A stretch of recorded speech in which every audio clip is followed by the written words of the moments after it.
There's some new data from LinkedIn that shows workers are quick to call it quits. Joining us right now, psychologist and executive coach, Dr. Lisa Orbe-Austin. Hi, Dr. Lisa. Hi, Natalie.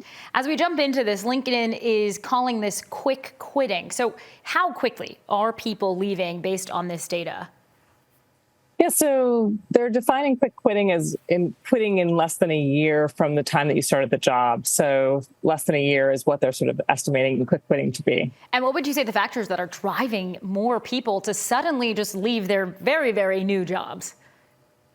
Yeah, so it looks like it's two different factors. One of them is this experience of bait and switch. So you feel like you've been sold a bill of goods, and then when you get there, it's nothing like the job that you thought it was going to be.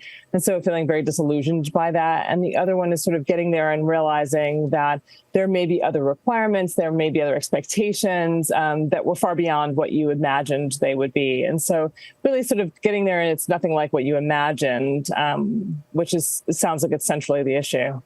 And are there any fields in particular that maybe are seeing this problem a little more than others? Because it seems like people are getting into these jobs and then they're, like you said, realizing, maybe this isn't it, but the turnover is very fast.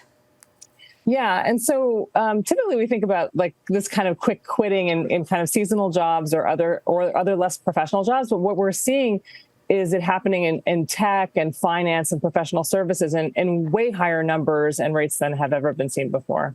So if you're an employee right now and you're like, I've been thinking about this, I might not like this very new job, what should they consider before they pull the plug? Yeah, so the market's super uneven right now. And so, yes, there's still labor shortage and demand for employees, but there also simultaneously is hiring freezes and other things going on. So I do think it's important to kind of assess the situation in your particular field. And if you need to be employed right afterwards, to make sure that you have something kind of secured or in the process of being secured before you leave, because it's a little unpredictable in this moment. Now, before we let you go here, Dr. Lewis, I do have another question because I think there's a little bit of confusion here. I am one of those people. What's the difference that we're seeing between quiet quitting and quick quitting? Yeah, so quiet quitting is this idea that you are just you are maintaining boundaries. You are not doing anything more than you have to, but you're doing your job. You're just not doing anything excessive or kind of adhering to any kind of other demands of the job. And quick quitting is actually quitting. And it's actually just leaving the job and deciding like it's not for you and doing it like in a short span of time. Now, if you're going to quick quit, though, shouldn't you have a job lined up, or are people just leaving and starting that process all over again? Some people are leaving and starting the process all over again. And, because there is high demand in certain fields, you can actually quit and kind of probably turn it over pretty quickly and still actually make more, oddly enough.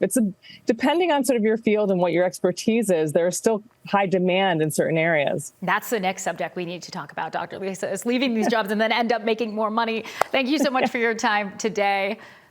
You're welcome.